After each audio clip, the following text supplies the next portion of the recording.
اعوذ باللہ من الشیطان الرجیم بسم اللہ الرحمن الرحیم الصلاۃ والسلام علیک یا سیدی یا رسول اللہ الصلاۃ والسلام علیک یا سیدی یا رحمت للعالمین وعلی آلک و اصحابک یا سیدی یا محمد رسول اللہ۔ ناظرین و سامعین، آپ دیکھ رہے ہیں لودرنگ اسلامی دنیا۔ ویڈیو دیکھنے سے پہلے ہمارا چینل لودرنگ اسلامی دنیا سبسکرائب کیجیے اور ساتھ ہی بیل کے آئیکن کو کلک کر دیں۔ بسم اللہ الرحمن الرحیم۔ حضرت داہیہ کلبی رضی اللہ تعالیٰ عنہ نہایت خوبصورت تھے۔ تفسیر نگار لکھتے ہیں کہ آپ کا حسن اس قدر تھا کہ عرب کی عورتیں دروازوں کے پیچھے کھڑے ہو کر یعنی چھپ کر حضرت داہیہ کلبی رضی اللہ تعالیٰ عنہ کو دیکھا کرتی تھی، لیکن اس وقت آپ مسلمان نہیں ہوئے تھے۔ ایک دن سرور کونین صلی اللہ علیہ وسلم کی نظر داہیہ کلبی رضی اللہ تعالیٰ عنہ پہ پڑی۔ آپ صلی اللہ علیہ وسلم نے داہیہ کلبی کے چہرے کو دیکھا کہ اتنا حسین نوجوان ہے۔ آپ صلی اللہ علیہ وسلم نے رات کو اللہ تعالیٰ کی بارگاہ میں دعا مانگی، یا اللہ اتنا خوبصورت نوجوان بنایا ہے، اس کے دل میں اسلام کی محبت ڈال دے، اسے مسلمان کر دے، اتنے خوبصورت حسین نوجوان کو جہنم سے بچا لے۔ رات کو آپ صلی اللہ علیہ وسلم نے دعا فرمائی۔ صبح داہیہ کلبی رضی اللہ تعالیٰ عنہ آپ صلی اللہ علیہ وسلم کی خدمت میں حاضر ہو گئے۔ حضرت داہیہ کلبی رضی اللہ تعالیٰ عنہ کہنے لگے کہ اللہ کے رسول صلی اللہ علیہ وسلم، آپ صلی اللہ علیہ وسلم کیا احکام لے کر آئے ہیں؟ آپ صلی اللہ علیہ وسلم نے فرمایا، میں اللہ کا رسول ہوں اور اللہ واحد ہے، اس کا کوئی شریک نہیں ہے۔ پھر توحید رسالت کے بارے میں حضرت داہیہ کلبی رضی اللہ تعالیٰ عنہ کو بتایا۔ حضرت داہیہ کلبی رضی اللہ تعالیٰ عنہ نے کہا کہ اللہ کے نبی، میں مسلمان تو ہو جاؤں لیکن ایک بات کا ہر وقت ڈر لگا رہتا ہے، ایک گناہ میں نے ایسا کیا ہے کہ آپ کا اللہ مجھے کبھی معاف نہیں کرے گا۔ آپ صلی اللہ علیہ وسلم نے فرمایا، اے داہیہ بتا تو نے کیسا گناہ کیا ہے؟ تو حضرت داہیہ کلبی رضی اللہ تعالیٰ عنہ نے کہا کہ یا رسول اللہ صلی اللہ علیہ وسلم، میں اپنے قبیلے کا سربراہ ہوں اور ہمارے یہاں بیٹیوں کی پیدائش پر انہیں زندہ دفن کیا جاتا ہے۔ کیونکہ قبیلے کا سردار ہوں اس لیے میں نے 70 گھروں کی بیٹیوں کو زندہ دفن کیا ہے۔ آپ صلی اللہ علیہ وسلم کا رب مجھے کبھی معاف نہیں کرے گا۔ اس وقت حضرت جبرائیل علیہ السلام حاضر ہوئے۔ یا رسول اللہ، اللہ سلام کہتا ہے، وہ فرماتا ہے کہ اسے کہیں کہ اب تک جو ہونا تھا وہ ہو گیا، اس کے بعد ایسا گناہ کبھی نہ کرنا، ہم نے معاف کر دیا۔ حضرت داہیہ رضی اللہ تعالیٰ عنہ آپ صلی اللہ علیہ وسلم کی زبان سے یہ بات سن کر رونے لگے۔ آپ صلی اللہ علیہ وسلم نے فرمایا کہ داہیہ اب کیا ہوا ہے، کیوں روتے ہو؟ حضرت داہیہ کلبی رضی اللہ تعالیٰ عنہ کہنے لگے کہ یا رسول اللہ، میرا ایک گناہ اور بھی ہے جسے آپ کا رب کبھی معاف نہیں کرے گا۔ آپ صلی اللہ علیہ وسلم نے فرمایا، داہیہ کیسا گناہ ہے بتاؤ؟ حضرت داہیہ کلبی رضی اللہ تعالیٰ عنہ فرمانے لگے کہ یا رسول اللہ، میری بیوی حاملہ تھی اور مجھے کسی کام کی غرض سے دوسرے ملک جانا پڑا۔ میں نے جاتے ہوئے بیوی کو کہا کہ اگر بیٹا ہوا تو اس کی پرورش کرنا، اگر بیٹی ہوئی تو اسے زندہ دفن کر دینا۔ داہیہ کلبی رضی اللہ تعالیٰ عنہ روتے جا رہے ہیں اور واقعہ سناتے جا رہے ہیں۔ میں واپس بہت عرصے بعد آیا تو میں نے دروازے پر دستک دی، اتنے میں ایک چھوٹی سی بچی نے دروازہ کھولا اور پوچھا کہ کون؟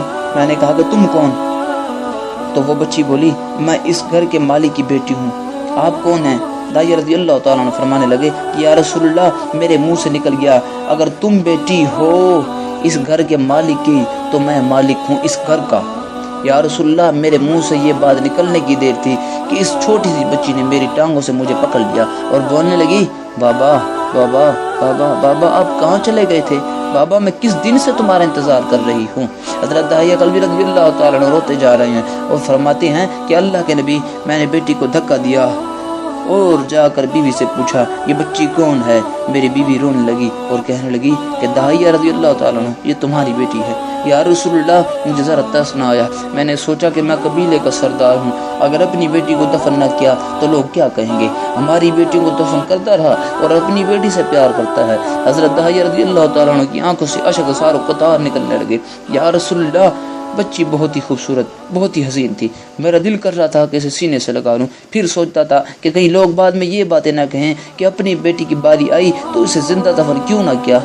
میں گھر سے بیٹی کو تیار کروا کر نکلا تو بیوی نے میرے پاؤں پکڑ لیے، داہیہ نہ مارنا، داہیہ یہ تمہاری بیٹی ہے، ماں تو آخر ماں ہی ہوتی ہے۔ میں نے بیوی کو پیچھے دھکا دیا اور بچی کو لے کر چل پڑا۔ راستے میں میری بیٹی نے کہا کہ بابا، ہم کہاں جا رہے ہیں؟ بابا، کیا مجھے کھلونے لے کر دینے جا رہے ہو؟ بابا، ہم کہاں جا رہے ہیں؟ داہیہ کلبی روتے جا رہے ہیں اور واقعہ سناتے جا رہے ہیں۔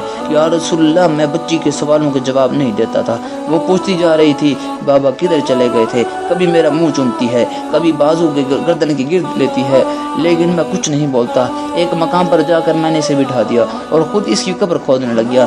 آقا کریم صلی اللہ علیہ وسلم داہیہ کی زبان سے واقعہ سنتے جا رہے تھے اور روتے جا رہے تھے۔ میری بیٹی نے جب دیکھا کہ میرا باپ سخت دھوپ میں کام کر رہا ہے تو اٹھ کر میرے پاس آئی، اپنے گلے میں جو چھوٹا سا دوپٹہ تھا وہ اتار کر میرے چہرے سے ریت صاف کرتے ہوئے کہتی ہے کہ بابا دھوپ میں کیوں کام کر رہے ہو، چھاؤں میں آ جائیں، بابا یہ کیوں کھود رہے ہو اس جگہ، بابا گرمی ہے چھاؤں میں آ جائیں، اور ساتھ ساتھ میرا پسینہ اور مٹی صاف کرتی جا رہی ہے، لیکن مجھے ترس نہ آیا۔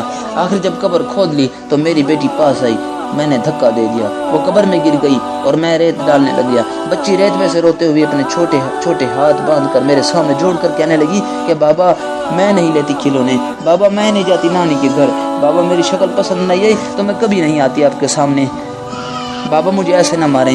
یا رسول اللہ صلی اللہ علیہ وسلم میں ریت ڈالتا گیا، مجھے اس کی باتیں سن کر بھی ترس نہیں آیا۔ میری بیٹی پر جب مٹی مکمل ہو گئی اور اس کا سر رہ گیا تو میری بیٹی نے میری طرف سے توبہ ختم کی اور بولی، اے میرے مالک، میں نے سنا ہے تیرا ایک ایسا نبی آئے گا جو بیٹیوں کو عزت دے گا، جو بیٹیوں کی عزت بچائے گا، اللہ وہ نبی بھیج دے، بیٹیاں مر رہی ہیں۔ پھر میں نے ریت میں اسے دفنا دیا۔ حضرت داہیہ کلبی رضی اللہ تعالیٰ عنہ واقعہ سناتے ہوئے بے انتہا روئے۔ یہ واقعہ جب بتایا گیا تو آپ صلی اللہ علیہ وسلم اتنا روئے کہ آپ صلی اللہ علیہ وسلم کی داڑھی مبارک آنسوں سے گیلی ہو گئی۔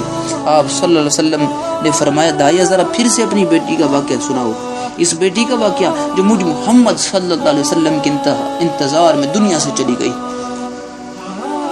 تو آپ صلی اللہ علیہ وسلم کو دیکھ کر صحابہ کرام بھی رونے لگے اور کہنے لگے کہ اے داعیہ کیوں رلاتا ہے ہمارے آقا صلی اللہ علیہ وسلم کو، ہم سے برداشت تو نہیں ہو رہا۔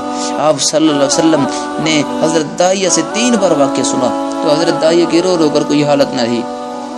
اتنے میں حضرت جبریل علیہ السلام حاضر ہوئے اور فرمایا، یا رسول اللہ صلی اللہ علیہ وسلم، اللہ سلام کہتے ہیں اور فرماتا کہ اے محبوب داعیہ کو کہہ دے کہ وہ اس وقت تھا جب اس نے اللہ اور آپ صلی اللہ علیہ وسلم کو نہیں مانا تھا، اب مجھ کو اور آپ کو اس نے مان لیا ہے تو داعیہ کا یہ گناہ بھی ہم نے معاف کر دیا ہے۔ اس کے بعد آپ صلی اللہ علیہ وسلم نے فرمایا، جس نے 2 بیٹیوں کی کفالت کی، انہیں بڑا کیا، ان کے فرائض ادا کیے، وہ قیامت کے دن میرے ساتھ اس طرح ہوگا جس طرح شہادت کی اور ساتھ والی انگلی آپس میں ہیں۔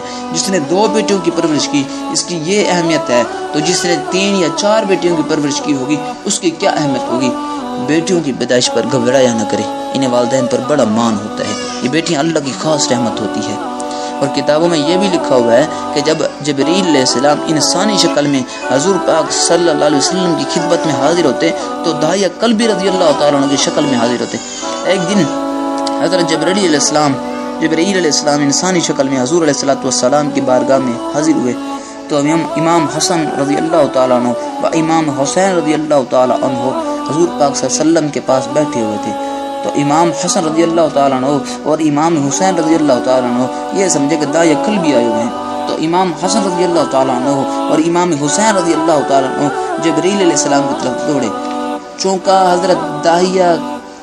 چونکہ امام حسن حسین علیہ السلام یہ سمجھ رہے تھے کہ داعیہ کلبی آئے ہوئے ہیں، داعیہ کلبی، لیکن وہ آئے تو جبریل علیہ السلام تھے، تو حضرت داعیہ کلبی رضی اللہ تعالیٰ عنہ وہ سمجھے یہ آئے ہوئے ہیں۔ تو امام حسن حسین علیہ السلام جب ان کی طرف گئے، کبھی امام حسین علیہ السلام اپنی طرف جو ہے ان کو لیتے، کبھی امام حسن علیہ السلام اپنی طرف لیتے۔ اس طریقے سے وہ داعیہ کلبی جب حضور علیہ السلام کی بارگاہ میں حاضر ہوتے تو امام حسن و حسین علیہ السلام کے لیے چیز لاتے، تو چیز چھپا کے لاتے، تو جب امام حسن علیہ السلام امام حسین علیہ السلام جب ان سے چیز لینے جاتے تو وہ ان کو پیار محبت میں گراتے۔ تو اس طرح حضرت داعیہ کلبی رضی اللہ تعالیٰ عنہ امام حسین علیہ السلام اور امام حسن علیہ السلام کو گرانا اپنی معراج سمجھتے تھے۔ کیا محبت ہے اہل بیت سے، معراج سمجھتے ہیں۔ جب حضرت جبریل علیہ السلام کو فرمایا کہ میرے نواسے داعیہ کلبی کی وجہ سے ایسا کر رہے ہیں، کیونکہ آپ اب داعیہ کلبی کی شکل میں آئے بیٹھے ہیں، اس لیے یہ ایسا کر رہے ہیں۔ تو پھر جب حضرت جبریل علیہ السلام نے حضور علیہ السلام سے یہ بات سنی تو انہوں نے کہا کہ داعیہ کلبی رضی اللہ تعالیٰ عنہ ان کے لیے چیز لاتے ہیں تو میں کیوں نہ لاؤں۔ تو پھر حضرت جبریل علیہ السلام جنت میں گئے اور وہاں سے انار لے کر آئے، تو انہوں نے حضرت امام حسن رضی اللہ تعالیٰ عنہ کو بھی انار دیے اور حضرت امام حسین علیہ السلام کو بھی انار دیے۔ اگر یہ ثواب کی نیت سے لائک، کمنٹ، شیئر اور اس چینل کو سبسکرائب ضرور کیجیے۔ جزاک